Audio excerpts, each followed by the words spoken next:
Hello good morning बच्चों, welcome back in Naina maths classes. बेटा मैं इस वीडियो में आपको DAV class 8 maths chapter number 6 compound interest, इसके वर्कशीट नंबर 1 का क्वेश्चन नंबर 6 जो कि इस वर्कशीट का लास्ट क्वेश्चन है वो कराने जा रही हूँ। तो चलिए देखते हैं क्वेश्चन नंबर 6 में क्या बोल रहे हैं। Ravi purchased a house from DDA on credit. Ravi ने जो है एक घर खरीदा है डीडीए से, क्रेडिट मतलब क्रेडिट क्या उधार पे लिया है। If the cost of the house is 7,50,000 and DDA charges interest है 6% per annum compounded annually, find the interest paid by Ravi if he makes payment to DDA after 3 years। अब आपको स्टेटमेंट बनाकर दे दिया, क्वेश्चन वही है। आपको यहाँ पर बोला है रवि कोई लड़का है जिसने कि एक घर खरीदा है डीडीए से, उधार पे खरीदा है। अगर उस घर की कीमत जो है 7,50,000 तो ये प्रिंसिपल बता दी है, और डीडीए जो है हर ईयर 6% उसके ऊपर इंटरेस्ट चार्ज करे, ये रेट ऑफ इंटरेस्ट बता दिया है। कंपाउंडेड एनुअली यानी कि कंपाउंड इंटरेस्ट है, ये भी बता दिया है। तो आपको बताना है इंटरेस्ट पेड बाय रवि कि वो कितना इंटरेस्ट पे करेगा रवि अगर वो पेमेंट डीडीए को 3 years के बाद करता है। टाइम भी बता दिया, यानी कि आपको यहाँ पर प्रिंसिपल पता है, आपको टाइम पता है, रेट ऑफ इंटरेस्ट पता है, आप इजीली इस क्वेश्चन को सोल्व कर सकते हो। तो पहले सबसे जो चीज़ें पता है वो लिख लूँगी मैं कि मतलब उसको 3 years के बाद 7,50,000 का घर है, 3 years के बाद फाइनली उसको जो है कितना पैसा देना है, डीडीओ को कितना पैसा टोटल देना है ये बताना है। तो यहाँ पे प्रिंसिपल कितनी दी हुई है बेटा, प्रिंसिपल है ₹7,50,000,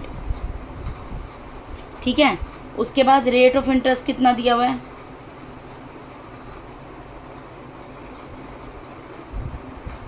रेट ऑफ इंटरेस्ट दिया हुआ है यहाँ पर 6% पर एनम, और टाइम कितना दिया हुआ है 3 years के बाद लौटाएगा वो पैसा, ठीक है। ये हमें पता लग गया इन्फॉर्मेशन। अब हम सोल्व करेंगे इसको फॉर फर्स्ट ईयर।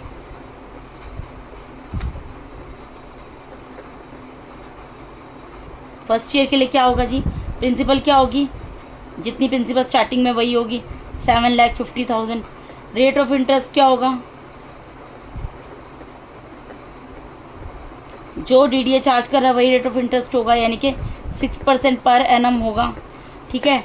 टाइम क्या होगा, अब यूनिटरी मेथड से सोल्व होगा तो 1 ईयर लेंगे हम, ठीक है। अब यहाँ पे वो सिंपल इंटरेस्ट निकालेगा, रवि जो लड़का है वो सिंपल इंटरेस्ट निकाल रहा है यहाँ पर कि मुझे 1 ईयर के बाद मेरा कितना मतलब कितना पेमेंट मुझे उसको डीडीए को करना पड़ेगा, कितना इंटरेस्ट देना पड़ेगा।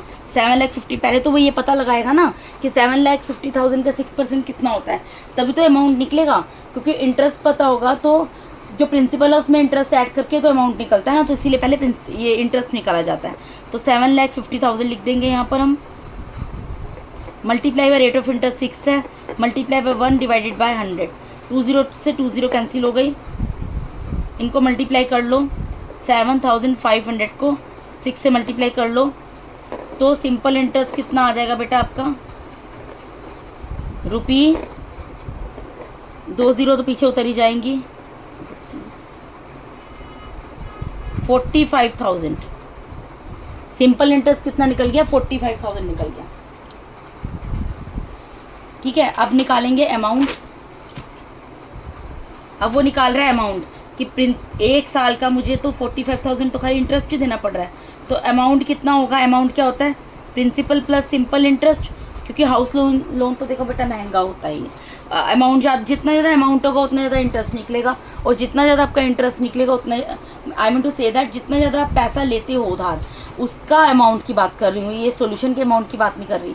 जैसे उसने 7,50,000 लिया तो बहुत बड़ा अमाउंट है, अब उसके ऊपर अगर इंटरेस्ट चार्ज होगा तो वो इंटरेस्ट ऑब्वियसली ज़्यादा निकलेगा, जितना ज़्यादा परसेंट होगा उतना ज़्यादा निकलेगा, और वो इंटरेस्ट ज़्यादा होगा तो ऑब्वियसली प्रिंसिपल में ऐड होगा तो अमाउंट और बड़ा बन जाएगा। अब यहाँ पे प्रिंसिपल कितना है 7,50,000 है, प्लस इस पे सिंपल इंटरेस्ट कितना हो गया 45,000 हो गया। अब आप खुद सोच लो यहाँ पर, तो देयरफॉर अमाउंट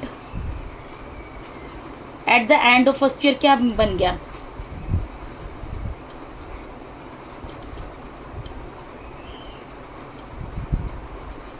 फर्स्ट ईयर के एंड में कितना अमाउंट हो गया उसका देने वाला, इन दोनों को प्लस कर लो यहाँ पर, ये होगा बेटा 7,95,000, ठीक है।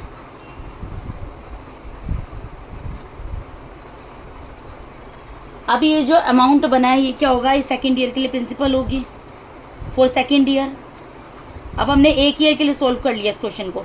अब सेकेंड ईयर का वो देखेगा कि सेकेंड ईयर के एंड में मुझे कितना पैसा देना पड़ेगा, टोटल कितना पैसा हो जाएगा जो मुझे देना है। तो प्रिंसिपल पहले सबसे लिखते हैं। अब मैंने आपको बताया था जो इससे जो भी ईयर आप ले रहे हो उससे प्रीवियस ईयर का जो भी अमाउंट है वो नेक्स्ट ईयर का प्रिंसिपल बन जाता है। तो सेकेंड ईयर ले रहे हैं, फर्स्ट ईयर का जो अमाउंट है वो क्या बना है 7,95,000, तो ये इस ईयर का प्रिंसिपल बन जाएगा। रेट ऑफ इंटरेस्ट कितना रहेगा बेटा, रेट ऑफ इंटरेस्ट तो सेम रहेगा थ्रू आउट द 3 ईयर्स, क्योंकि वही बोला है क्वेश्चन में। वो कितना है, रेट ऑफ इंटरेस्ट था इसमें 6% पर एनम, ठीक है। और टाइम क्या लेंगे, टाइम तो 1 ईयर ही आएगा क्योंकि यूनिटरी मेथड से सोल्व कर रहे हैं, ठीक है। अब देखो यहाँ पर आपको सिंपल इंटरेस्ट निकालना है। सिंपल इंटरेस्ट क्या निकलेगा, P multiply by R multiply by T divided by 100। तो प्रिंसिपल कितना है 7,95,000 multiply by rate of interest 6 multiply by 1 time की जगह डिवाइडेड बाय 100। 20 से 20 कैंसिल हो गई, यानी सिंपल इंटरेस्ट कितना निकल जाएगा बेटा 7,950 मल्टीप्लाई बाय 6। इन दोनों को आप मल्टीप्लाई करोगे, इन दोनों को मल्टीप्लाई कर लेते हैं, यहाँ पर आ जाएगा 0, 6 5 30 करेगा 47,700 आएगा। क्या आ गया 47,700 आ गया। ये तो आ गया सिंपल इंटरेस्ट। अब उसने ये देखा अच्छा मुझे इतना इंटरेस्ट देना पड़ेगा, तो अमाउंट टोटल कितना हो जाएगा सेकेंड ईयर के एंड तक, तो वो चेक कर रहे हैं। तो प्रिंसिपल प्लस सिंपल इंटरेस्ट, जो प्रिंसिपल है वो तो देना ही पड़ेगा। प्रिंसिपल कितना था सेकेंड ईयर में, तो 7,95,000 हो गया था, प्लस इसके ऊपर अब प्रिंसिपल जितना ज़्यादा होगा मैंने आपको बोला इंटरेस्ट उतना ज़्यादा होगा, तो इंटरेस्ट भी 47,700 लग गया। तो यानी कि कितना अमाउंट उसको पे करना पड़ेगा बेटा, प्लस कर लेते हैं।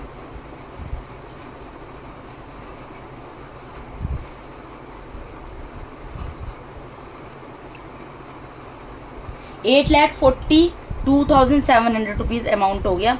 तो यहाँ पे लिख देंगे therefore amount at the end of second year. Second year के एंड में कितना अमाउंट हो गया 8,42,700 अब इसके बाद हम किसकी बात करेंगे for third year. Third year पे मूव कर जाएंगे अब हम लोग।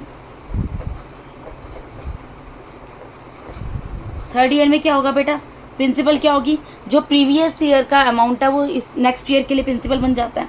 तो ₹8,42,700 प्रिंसिपल बन गई। रेट ऑफ इंटरेस्ट सेम रहेगा,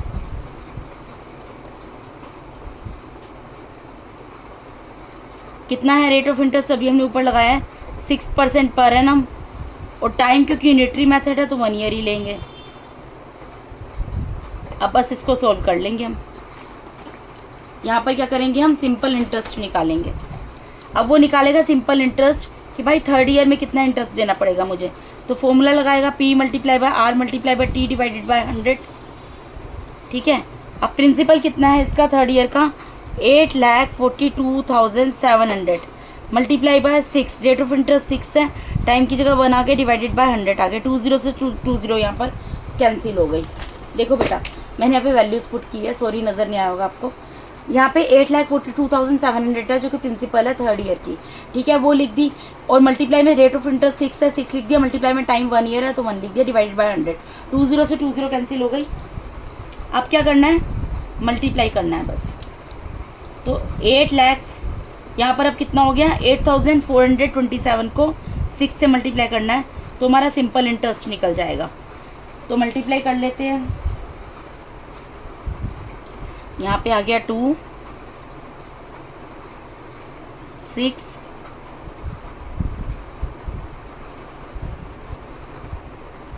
52,562 आएगा मल्टीप्लाई करके, ठीक है बेटा। अब अमाउंट क्या होगा, अब वो चेक करेगा कि अमाउंट कितना बन जाएगा,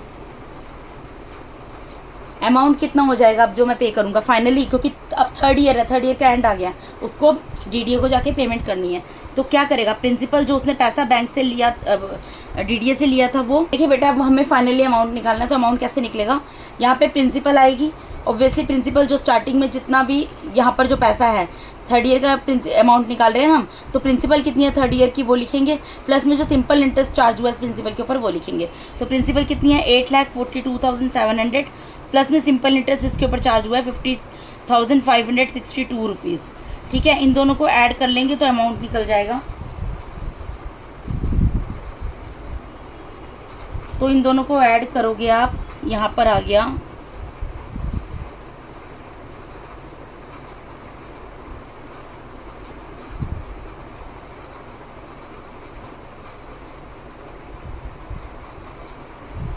ये आ गया आपका amount. Therefore amount at the end of third year, third year के एंड में कितना अमाउंट आ गया बेटा? 8,93,262। ठीक है, अब हमें क्या निकालना है? हमें कंपाउंड इंटरेस्ट निकालना है। क्वेश्चन देख लेते हैं, क्वेश्चन में क्या बोल रहे हैं। Compound annually, find the interest paid by Ravi if he makes payment to, आपको वही निकालना है, कंपाउंड इंटरेस्ट निकालना है। तो कंपाउंड इंटरेस्ट निकालने का फॉर्मूला क्या होता है बेटा? फॉर्मूला समझने वाली बात, ये समझने वाली बात है, फॉर्मूले वाली बात नहीं है। कंपाउंड इंटरेस्ट का एब्रीविएशन C.I भी होता है, ऐसे भी लिख सकते हो आप, लेकिन पूरा ही लिख देना। कंपाउंड इंटरेस्ट क्या होगा बेटा?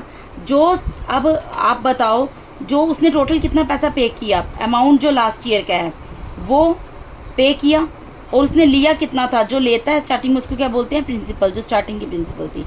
अगर आप अमाउंट में से प्रिंसिपल को माइनस कर दोगे आपको पता चल जाएगा अमाउंट कितना है, 8,93,262, और प्रिंसिपल कितनी थी, कितना पैसा लिया था उसने? 7,50,000 लिया था।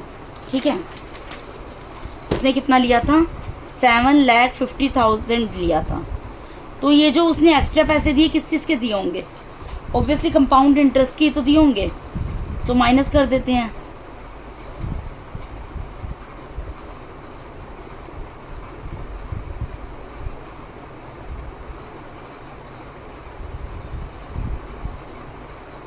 तो कितना आ गया? 1,43,262 रुपीज़।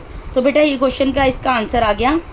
ठीक है, 1,43,262, यानी कि रवि को जो DDA को है फाइनली पेमेंट कितने की करनी पड़ेगी? 1,43,262 रुपीज़ की करनी पड़ेगी 3 ईयर्स के बाद। अगर वो 7,50,000 रुपीज़ DDA से लेता है या उनसे घर लेता है 7,50,000 का 6% पर एनम के हिसाब से, अगर इंटरेस्ट कंपाउंडली मतलब कंपाउंड इंटरेस्ट अगर होगा, एनुअली चार्ज होगा, तो उसको इतना पेमेंट, मतलब इतना उसको इंटरेस्ट का पैसा देना है खाली। 1,43,262 जो उसने एक्स्ट्रा दिए वो खाली इंटरेस्ट के दिए, बाकी 7,50,000 तो आपको उसको टोटल देना ही है। टोटल अमाउंट जो है उसको 8,93,262 रुपीज़ पे करना है इंस्टीट्यूट ऑफ 7,50,000। ठीक है, क्योंकि उसने इंटरेस्ट ब्याज पे पैसा लिया। तो बेटा इसके साथ ही मैंने आपको यहाँ पर आपको DAV class 8 maths chapter number 6 compound interest, इसकी वर्कशीट नंबर 1 का क्वेश्चन नंबर 6 जो कि लास्ट क्वेश्चन था, पूरा कंप्लीट करा दिया है।